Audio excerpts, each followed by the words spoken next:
Ya, kuliah rinitis itu adalah peradangan atau inflamasi pada rongga hidung tanpa melibatkan dari struktur dari sinus paranasal. Kalau sekarang dikatakan bahwa sinusitis itu biasanya melibatkan kafunasi. Jadi tidak ada sinusitis itu hanya peradangan pada sinus aja. Karena kita tahu bahwa rinitis dan sinus itu mempunyai mukosanya yang jaringan yang sama, ya.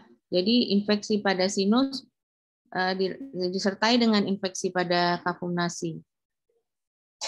Makanya dikatakan bahwa sekarang diagnosa dengan rhinosinusitis, bisa akut ataupun kronis. Nanti kalian ada kuliahnya. Ya, gejalanya bisa pada rinore anterior, dijumpai rinore bisa di anterior ataupun posterior, bisa bersin, hidung tersumbat dan hidung gatal.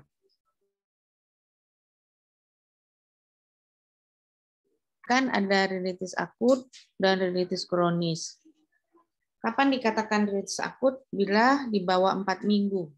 Sedangkan rinitis kronis kalau sudah 12 minggu, meskipun telah diobati. Slide. Kita bagi rinitis ini ada yang akut, ada yang kronis. Kapan dikatakan dia akut? Itu pada kelainan yang disebabkan oleh virus, bakteri, dan akibat zat iritatif. Kalau kronis itu biasanya dibagi dengan rinitis kronik simplex, rinitis hipertrofi, rinitis atrofi, dan rinitis Zika. Walaupun nanti dari beberapa textbook ada yang mengatakan tentang rinitis akut kronis ini ada lagi bedanya berbeda-beda, tapi kita pakai yang ini aja. Ini sesuai dengan dari buku yang diambil dari yang udah ditetapkan. Slide. Nah, apa itu rinitis virus? Yaitu suatu infeksi pada hidung yang disebabkan oleh virus yang sering kita ngalamin selesma, nama lainnya atau common cold ataupun coryza. Etiologinya disebabkan adenovirus, picornavirus, dan subgrup dari rhinovirus. Ya, ada beberapa dari jenis virus influenza. Dapat disertai dengan infeksi sekunder bakteri. Kalau tidak sembuh, bisa terjadi infeksi bakteri, yaitu kuman yang terseringnya Streptococcus hemolyticus, Pneumococcus, Haemophilus influenza, Klebsiella, dan Moracella catarrhalis. Kadang rinitis ini bisa juga disertai dengan exanthem seperti rubella dan Stella, termasuk dalam rinitis virus. Apa gejalanya? Pada gejala awal, dijumpain rasa panas di belakang hidung, disusul sampai hidungnya tersumbat, ingusnya bisa encer dan dijumpai bersin-bersin, kemudian bisa disertai dengan demam dan sakit kepala.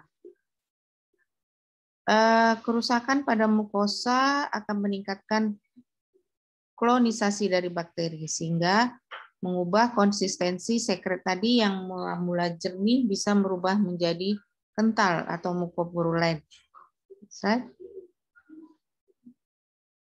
Nah, pada pemeriksaan, apa yang kita lakukan dari pemeriksaan dengan rinoskopi anterior, kita jumpai seperti gambar ini, ada tampak mukosanya udem. Ini kita lihat warnanya kemerahan, mukosanya, sekretnya yang encer biasanya. Tapi ini bisa berubah menjadi kental ataupun mukopurulen seperti ini. Ya, apa penata laksanaannya? Karena ini disebabkan oleh virus, biasanya self-limited disease, istirahat, kita banyak minum cairan. Kalau karena banyaknya ingus yang kental ini ataupun banyak ingus yang encer, kita lakukan dengan cuci hidung. Cuci hidung dengan NaCl ataupun dengan yang udah jadi banyak sekarang air laut ya yang seperti cuci hidung yang mengandung garam laut itu boleh dipakai.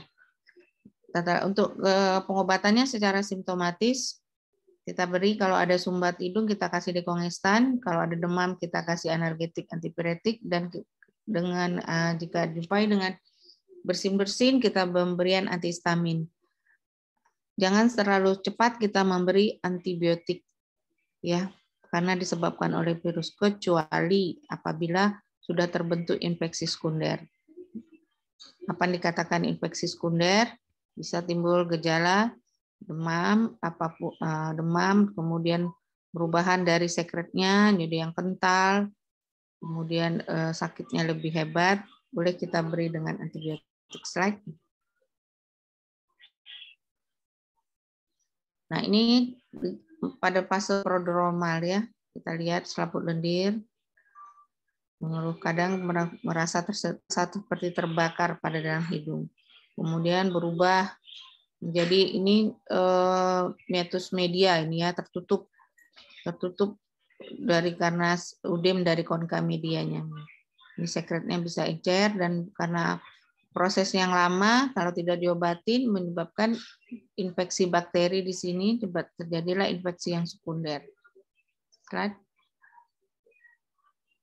Nah, ini kalau udah terbentuk superinfeksi bakteri, bakterinya berkembang, terjadi perubahan warna. Nah, slide. Kemudian kita masuk bagian dari rinitis akut ini, tadi bakteri ada yang tadi virus, ini sekarang yang bakteri. Kalau bakteri ini ada termasuk infeksi bakteri non spesifik sama yang rinitis difteri, nanti kita pelajarin. Apa dikatakan rinitis bakteri? Definisinya karena pada hidung karena bakteri terjadi secara primer ataupun sekunder infeksinya. Etiologinya, rinitis bakteri primer sering terjadi pada anak-anak, terutama golongan Pneumococcus, Streptococcus, Staphylococcus. Sedangkan rinitis bakteri sekunder biasanya terjadi pada kasus yang rinitis virus, yang tadi saya katakan, yang rinitis virus bisa berubah menjadi rinitis bakteri. Apa gejalanya? Gejalanya hampir mirip seperti rinitis virus. Ada rhinore, hidung tersumbat, bersin, dan gejala umum malaise dan demam. Pada pemeriksaan, pada rinoskopi anterior, kita jumpai mukosanya udem dan hiperemis, sekretnya yang berubah, yang kental dan berwarna kekuningan setelah beberapa hari. Slide. Penata laksananya sama seperti rinitis virus, yaitu dengan istirahat. Pada anak, kita istirahatkan di rumah agar tidak menularkan temannya. Kemudian lakukan cuci hidung. Kemudian pengobatan secara simptomatis. Setelah 3 sampai 5 hari gejala tidak sembuh, makin memberat, boleh kita berikan antibiotik. Pertama kita kasih masih golongan penisilin ya, amoksisilin. Yang kalaupun tidak respon dengan amoksisilin, kita boleh kasih eritromisin atau amoksisilin clavulanat. Slide. Nah, ini rinitis difteri. Apa yang menyebabkan rinitis difteri? Sudah kalian ketahui bahwa bakterinya adalah Corynebacterium diphtheri. Rinitis difteri ini bisa primer atau sekunder dari difteri tenggorok, akut atau kronis. Gejalanya apa? Demam, keluhan hidung sumbat, yang kadang ingus yang bercampur darah, adanya pembengkakan pada kelenjar lim. Mungkin ada paralise dari otot pernapasan. Pada pemeriksaan rinoskopi anterior, kita temukan rongga tanpa ingus yang bercampur darah. Sering dijumpai pseudomembran berwarna putih keabuan pada konka inferior. Nah, jika kita angkat, gampang berdarah. Mungkin juga ada juga krusta coklat. Diagnosa kita tegakkan berdasarkan pemeriksaan mikrobiologi. Kita temukan adalah kuman difteri pada sekret hidung. Slide.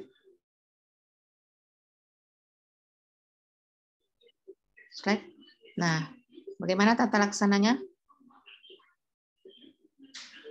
Kalau pasien pada pasien rinitis difteri ini harus isolasi ya sampai pemeriksaan kuman negatif. Kemudian kita pemberian serum ADS anti difteri, kemudian pemberian antibiotik golongan penisilin per oral ataupun topikal. Kemudian ini biasanya kita beri kalau sudah terjadi rinitis difteri, kita kasih injeksi secara IV ya, intravena. Nah, inilah krustanya pada konka inferior. Bisa ini bukan konka inferior ini gambaran konka media ini. Ya, ini yang salah slide-nya nih konka media. Slide. Kemudian masih ada tergolong rinitis akut, yaitu kita bicarakan tentang rinitis akibat zat iritatif. Etiologinya bisa zat iritatif itu seperti debu, polusi asap, gas, ataupun amoniak, formalin, atau uap asam. Perlakuan pada pengangkatan benda asing, kita harus membuang benda asing yang ada di hidung. Gejalanya bagaimana? Hidung menjadi gatal, bisa bersin-bersin, ingusnya encer, disertai dengan hidung sumbat, ya karena terpapar langsung zat iritatif. Bagaimana gejalanya? Bisa berhenti dengan zat iritatif kita hindari. Tata laksana yang utama kita menyingkirkan zat penyebabnya atau lingkungan yang menyebabkan terjadinya adanya zat iritatif. Kemudian kita penting lakukan adalah cuci hidung, ya, dan pengobatan secara simptomatis berdasarkan apa gejalanya. Kalau ada bersin-bersin kita antihistamin, dengan hidung sumbat kita berikan dekongestan. Cuman saya ingatkan, pemberian dekongestan tidak boleh diberikan dalam jangka waktu lama, ya, karena ada mengandung efedrin, dan juga hati-hati pemberian pada orang tua yang ada hipertensi. Jadi pemulihan rinitis tergantung pada jumlah kerusakan epitel dan infeksi yang terjadi. Right? Nah, ini adalah kita masuk ke rinitis kronis. Tadi kan udah kita bagi rinitis kronis, ada rinitis kronis simplex, ada rinitis atrofi, ada rinitis hipertrofi, dan rinitis Zika. Yang sekarang kita masuk ke rinitis kronik simplex. Apa itu rinitis kronik simplex? Adalah rinitis akibat serangan berulang dari rinitis akut dengan adanya faktor predisposisi. Rinitis kompleks simplex, rinitis kronis simplex ini merupakan stadium awal dari rinitis hipertrofi. Apa yang menyebabkan faktor predisposisi terjadi rinitis kronis simplex? Infeksi hidung yang persisten, bisa oleh karena adanya rhinosinusitis, tonsilitis, ataupun hipertrofi adenoid. Atau adanya iritasi kronis seperti asap debu, asap, polusi udara, merokok, dan zat kimia. Atau obstruksi hidung akibat adanya kelainan anatomi dari hidung, seperti deviasi septum, atau sinikia yang menyebabkan discharge persisten pada hidung. Dan adanya rinitis vasomotor, ataupun faktor endokrin dan hormonal, seperti hipotiroid, ataupun konsumsi karbohidrat yang berlebihan dan kurang olahraga. Right. Apa gejala dari rinitis kronik simplex ini? Ini gejalanya hampir sama ya, adanya hiperemis dan udem pada mukosa dari hidung. Hipertrofi kelenjar, seromusinosa, dan peningkatan jumlah sel goblet. Kemudian pelebaran pembuluh darah pada konka dapat ditemukan. Kemudian dijumpain hidung sumbat. Ini sering ya, kita pilek-pilek, hidungnya sumbat, kemudian berbaring kiri, sumbat pada sisi bawah, kemudian sekretnya pun sampai mukoid, sampai kita tidak bisa bernapas karena tertutupnya saluran pada sinus, menyebabkan sakit kepala, hidung pun tersumbat karena osteometakompleks, dan karena udem pada mukosa yang dikafunasi itu membengkak, menyebabkan bisa terjadi sakit kepala. Dan bisa terbentuk post nasal drip karena sampai ke belakang ya, sekret posterior. Slide. Pada pemeriksaan pada rinoskopi anterior kita jumpai konka bengkak dan kemerahan. Bila kita pasang tampon adrenalin, kita jumpain konka inferior itu mengempis. Karena kita tahu bahwa konkanya udem. Makanya diberi tampon dia terjadi pengecilan, mengempis. Dan konka media mengalami pembengkakan pada septum. Kemudian pada rinoskopi posterior, jumpai sekret yang mukoid. Pada pemeriksaan tenggorok, penebalan dinding lateral pada faring. Kemudian kita lakukan cuci hidung pada larutan garam sehingga untuk membersihkan sekret. Kemudian pengobatan secara simptomatis, pemberian antihistamin karena bersihnya dan dekongestan. Tata laksananya kemudian bisa juga dengan pemberian kita beri antibiotik apabila tadi kalau sudah terjadi infeksi sekunder dan terjadi sinusitis. Kemudian kita mengatasi faktor, kita cari apa faktor penyebabnya juga. Bisa kelainan pada sinus, tonsil, adenoid, ataupun ada alergi, ataupun kena debu dari asap rokok, kemudian adanya gangguan tempat kurang bagus dan iritan pada tempat kerja. Slide. Nah, kita masuk ke rinitis hipertrofi. Apa rinitis hipertrofi? Ditandai dengan penebalan mukosa dan jaringan submukosa, kelenjar serum, munisinosa, dan periosteum sampai pada tulang. Sehingga yang dikatakan dengan rinitis hipertrofi itu konka inferiornya yang menjadi hipertrofi, terjadi penebalan. Karena proses infeksi hidung yang berulang, atau karena sinusitis kronis, atau karena iritasi pada mukosa hidung, karena merokok ataupun kena iritan pabrik, atau penggunakan obat tetes hidung jangka lama. Ini biasanya penggunaan obat tetes hidung jangka lama bisa menyebabkan terjadi hipertrofi. Ataupun pada penyakit rinitis vasomotor dan alergi yang sering kita pada pasien dengan alergi ini kan sering bersin-bersin, ingusnya encer, hidung gatal, yang merupakan gejala alergi yang menyebabkan perubahan mukosa daripada konka inferior. Nah, ataupun karena deviasi septum. Jadi kalau deviasi septum terbentuklah kompensator pada konka sebelahnya, terjadilah rinitis hipertrofi. Adapun gejalanya dijumpainya hidungnya tersumbat, yang terutama ya sekretnya kadang banyak, juga ada perubahan mukopuler, kadang dijumpai sakit kepala. Kenapa dikatakan sakit kepala? Biasanya sakit kepala ini karena mukosanya yang membesar, bengkak. Disertai kadang ada terjadi kontak mukosa dengan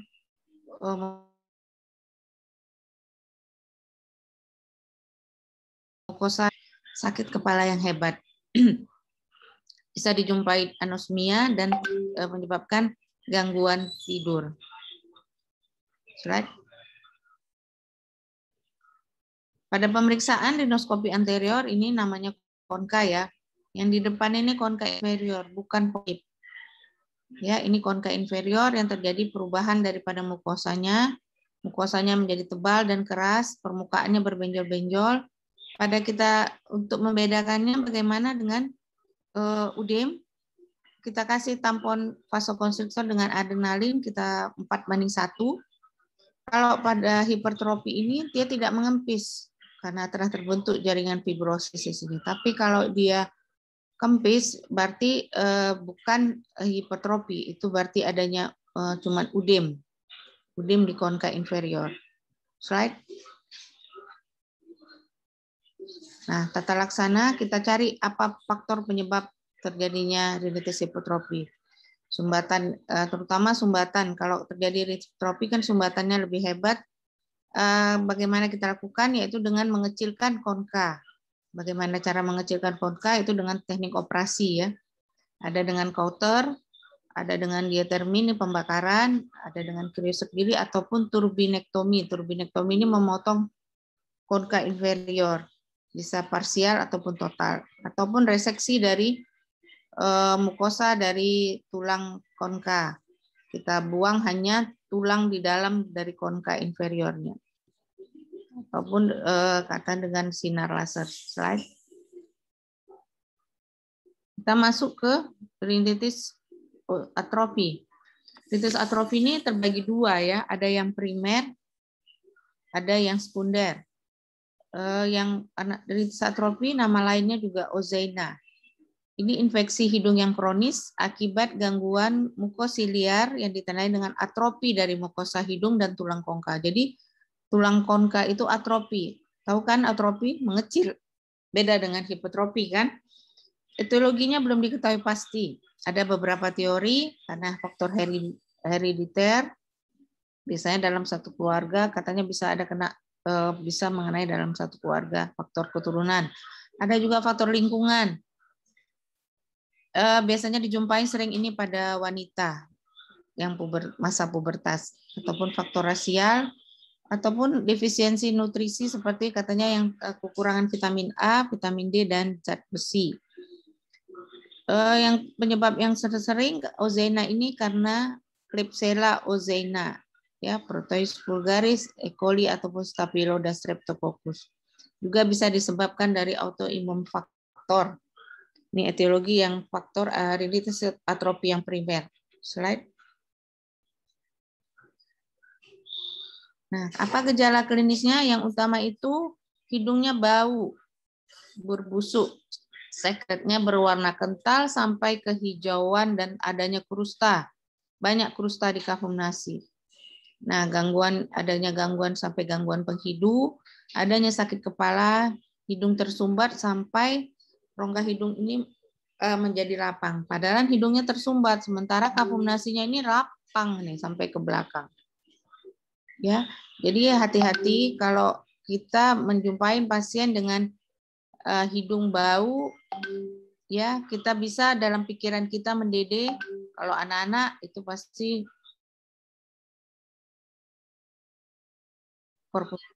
kalau pada dewasa bisa terjadi rinitis atrofi ataupun RSK, ya yang hidung bau. Kemudian hidung tersumbat, rinoskopi anterior, rongga hidung sangat lapang, konka inferior media terlihat pucat, mengkilat, kering, tipis, serta hipotrofi atau atrofi. Krusta berwarna hijau.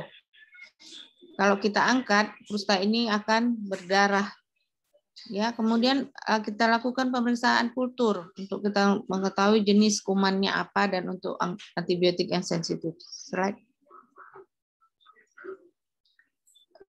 Tata laksananya, kita cuci hidung, pembersihan krustanya dengan air bisa dengan garam NaCl, ya, ataupun ini ada beberapa cara teknik untuk pencucian hidung. Kita beri juga glukosa dalam gliserin, kemudian antibiotik biasanya kita beri golongan quinolone atau antibiotik yang sensitif berdasarkan kultur dari kuman. Ataupun diberikan dengan septomisin 1 gram per hari selama 10 hari. Slide. Nah, ini kalau dengan pengobatan tidak bisa, kita lakukan dengan pembedahan. Ya, pembedahan itu prinsipnya menutup lubang hidung, ditutup di daerah vestibulum, diistirahatkan selama 6 bulan supaya humidifikasinya, supaya kelembapan udara, kelembapan pada hidung ini bisa ada kembali sehingga tidak menyebabkan terbentuk krusta lagi. Yang dikatakan operasi Young. Ya, ada juga operasi yang dimodifikasi. Slide. Yang sekunder itu karena penyebabnya sebagian besar karena operasi, terutama operasi konka inferior itu ya yang tersering itu. Kebanyakan kita buang, makanya sekarang kita tidak boleh lagi mengoperasi konkotomi secara total karena masih ada fungsi daripada konka inferior itu. Tahu karena trauma, radiasi ataupun penyakit granulomatosa seperti Wegener. Gejalanya hidung bau busuk, pasien tidak menyadari, terbentuk proses degenerasi saraf. Kemudian hidungnya sumbat, walaupun rongga hidung lapang. Krusta banyak, epistaksis bisa recurrent. Pemeriksaan laboratorium kita lakukan hitung jenis darah lengkap, HIV, kadar angiotensin ya ini. Kemudian kita periksa ANCA-nya. ANCA ini berhubungan dengan vaskulitis nekrotikan disertai myeloperoksida dan proteinase. Biopsi hidung perlu dilakukan pada pasien yang suspek rinitis atrofi yang granulomatosa. Slide. Nah, kita masuk ke rinitis Zika. Apa itu rinitis Zika? Itu biasanya pada pekerja yang bekerja di udara yang panas, kering, dan berdebu. Mau pabrik ya. Kelainan terjadi pada sepertiga anterior, sepertiga anterior pada hidung, terutama di daerah septum. Patologinya terjadi epitel hidung, terjadi epitel di hidung kolumnar bersedia menjadi gepeng, berlapis sertanya atrofi dari kelenjar seromosinosa. Gejalanya krusta di sepertiga anterior dari septum, saat diangkat ini gampang berdarah. Kadang menyebabkan terjadi perforasi daripada septum. Slide.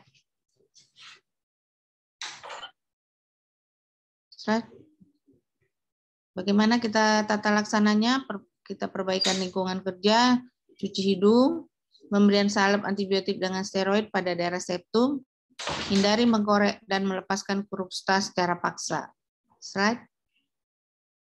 Nah, ini kita masuk pembahasan tentang rinitis medikamentosa. Sini dikatakan kronis tapi dibagi dengan rinitis non alergik, yaitu rinitis non alergik disebabkan penggunaan dekongestan topikal jangka panjang menyebabkan rebon ya. Jadi ini saya hati-hati pemberian topikal dekongestan jangka panjang ya, biasa pada tidak umum pada orang dewasa. Kejadian dilaporkan kira-kira 1-7% dari 500 pasien betul dengan keluhan hidung tersumbat. Jadi gejalanya hidung tersumbatnya makin berat disertai dengan gangguan penghidu dan tidak terdapat gatal hidung dan bersin. Slide. Pada pemeriksaan mukosa hidungnya udem berwarna merah tua dan kering, secara histologis hilangnya silia epitel, metaplasia sel squamous, peningkatan vaskularisasi. Ya, ini pada secara histologis, tata laksananya kita hentikan obat topikal sampai 2 bulan. Kemudian cuci hidung boleh diganti dengan steroid topikal. Jadi di sini pemakaian topikal dekongestan itu tidak boleh lebih dari 5. Paling lama 7 hari, dia tidak boleh lebih dari 7 hari. Ada dalam buku pun dikatakan hanya cuma 3 hari, karena itu kita takut terjadi rinitis medikamentosa. Ini boleh dipakai tidak terus-menerus, tidak boleh dipakai terus-menerus. Lagi setelah beberapa bulan lagi, tapi tidak terus-menerus. Yang boleh kita pakai itu golongan steroid. Jadi hati-hati ya, golongan steroid itu boleh kita pakai jangka panjang. Jadi pemakaian topikal tetes hidung ini hati-hati, jangan sekali-sekali memakai yang dekongestan terlalu lama, tapi kalau steroid boleh. Steroid contohnya seperti Nasonex, Afamis itu boleh, tapi kalau dekongestan itu contohnya seperti Iliadin, Afrin itu tidak boleh kita pakai dalam jangka waktu lama. Slide. Nah, ini jenis-jenis dari nasal dekongestan ya, golongan simpatomimetik. Ya, ini oxymetazoline, ini nama jenisnya, isinya itu Iliadin. Kemudian slide. Nah, ini rinitis vasomotor. Apa itu rinitis vasomotor? Merupakan subtipe dari non-alergi yang menyerupai rinitis alergi. Manifestasi klinis berupa hidung tersumbat juga, rinore, bersin-bersin, di mana salah satu manifestasi yang mungkin lebih menonjol adalah dibandingkan manifestasi klinik lainnya. Kondisi ini berlanjut sepanjang tahun dengan hasil semua tes alergi hidung negatif. Jadi untuk membedakannya dengan rinitis alergi, rinitis vasomotor ini tes alerginya negatif. Slide. Apa faktor etiologi dari rinitis vasomotor? Bisa sampai sekarang memang belum diketahui dengan pasti. Dan satu karena gangguan disfungsi otonom atau neuropeptik atau nitrit oksida dan trauma. Slide. Ini rinitis vasomotor ini kompetensi 4 ya sebagai dokter umum. Jadi harus tuntas bisa mendiagnosa sampai penanganan selanjutnya. Slide.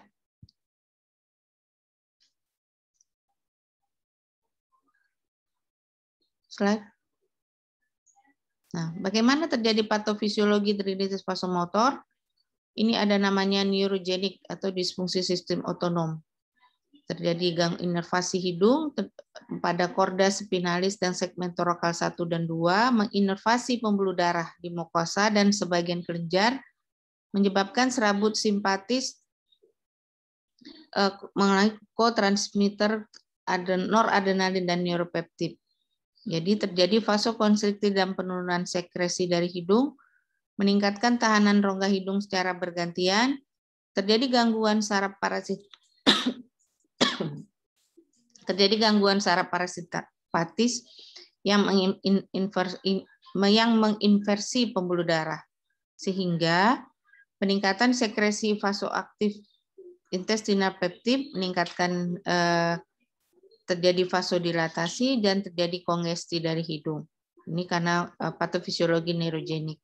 Jadi yang berperan di sini harusnya para saraf simpatis, di sini yang berperan terjadi saraf parasimpatisnya, menyebabkan kongesti daripada hidung. Right. Nah, ini kalau yang penyebabnya neuropeptida. Ya, penyebabnya peptida menyebabkan permeabilitas vaskuler dan sekresi dari kelenjar.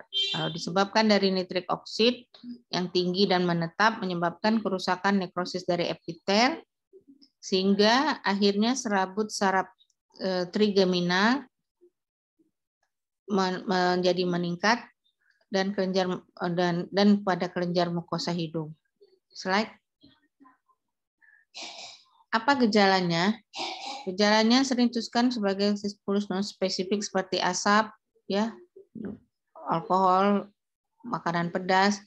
Kemudian ini khasnya untuk rinitis vasomotor, hidung tersumbat bergantian kiri dan kanan, tergantung perubahan posisi pasien. Jadi miring kanan, sumbat kanan, miring kiri, sumbat kiri. Kemudian rinorenya bersifat mukoid. Kemudian memburuk pada pagi hari sewaktu bangun tidur. Slide. Adapun gejala klinis ada golongan yang bersin, ya, ada yang gejalanya rinore dan adanya blocker. Jadi gejalanya kalau yang bersin ini memberikan respon yang baik untuk terapi antihistamin dan dikasihkan glukokortikosteroid topikal. Tapi kalau golongan rinore kita gejalanya dapat diatasi dengan pemberian antikolinergik topikal. Kalau blocker, kongesti umumnya memberi respon dengan terapi glukokortikosteroid topikal dan vasokonstriktor oral. Jadi dari gejala klinis ini golongan blocker yang lebih baik lebih baik daripada golongan rinore dan bersin. Slide. Dari anamnese kita tanya apakah ada riwayat alergi, keluhan biasa pada usia dewasa, gejala sebagai respon terhadap paparan zat iritan tertentu. Pada pemeriksaan, pada rinoskopi anterior kita jumpai udim mukosa hidung, konkanya berwarna merah gelap sampai ke merah tua. Permukaan konka bisa licin atau berbenjol, sekretnya bisa mukoid yang sedikit. Pada rinoskopi posterior kadang bisa dijumpai postnasal drip. Slide. Nah, pada pemeriksaan, nah ini skin test negatif. Serum IgE-nya normal, eosinofil pada sekret hidung jumlahnya sedikit. Pada radiologi tampak gambaran cairan dalam sinus apabila sinus telah terlibat. Slide. Tata laksananya yang utama avoidance, ya, sama seperti kayak rinitis alergi. Kalau pengobatannya dengan pemberian kalkanasumbat kita beri dekongestan, antihistamin, kortikosteroid topikal ataupun antikolinergik kalau yang berat, ya. Apabila tidak bisa respon dengan pemberian topikal steroid. Operasi ini adalah pengobatan yang terakhir kita lakukan apabila tidak respon dengan pengobatan. Itu bisa dengan cauter ataupun diatermi ataupun reseksi konka. Kita lihat kalau memang konkanya terlalu besar. Kemudian ini yang terakhir kita lakukan neurotomy nervus pedianus, yaitu memotong nervus pedianus bila cara di atas tidak berhasil. Ya, operasi ini untuk keluhan rinore yang hebat. Slide. Nah, apa yang membedakan rinitis alergi dan rinitis vasomotor? Jadi supaya kalian bisa membedakan ini alergi apa vasomotor ya. Jadi serangan, dari mulai serangannya. Ya, terpapar alergen yang utama kalau untuk tapi dia ada keluhan. Kemudian etiologinya reaksi antigen antibodi terhadap rangsangan spesifik. Sementara kalau vasomotor reaksi neurovaskuler dari beberapa rangsangan mekanis ataupun kimia ataupun faktor psikologis. Gatal dan bersin di alergi lebih menonjol dibandingkan vasomotor. Gatal di mata juga pada alergi. Kemudian tes kulit pada alergi positif, vasomotor tidak. Sekretnya peningkatan eosinofil pada vasomotor tidak. Eosinofil darah juga meningkat, ini normal. IgA kalau alergi dia meningkat. Neurektomi pedianus pada rinitis alergi tidak membantu, tapi kalau pada rinitis vasomotor membantu. Ya, sampai sini ya kuliah kita. Sampai sini ada yang mau bertanya? Belum kita akhirin kuliah.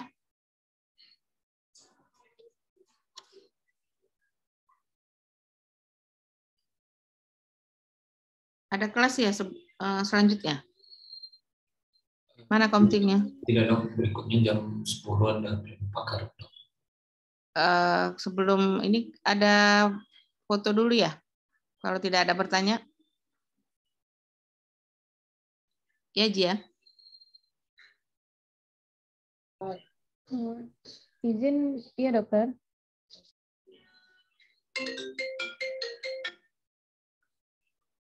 Bentar ya. Aduh. Aduh. Coba ya.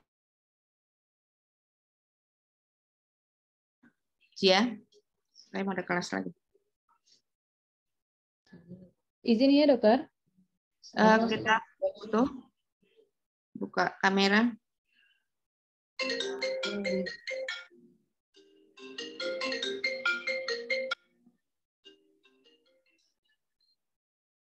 Halo? Halo? Masih baru habis kuliah. Baru. Ke mana nih? Yang di... Oh, belum coba kakak baru habis kuliah. Bentar ya, Ri. Ya, gitu ya.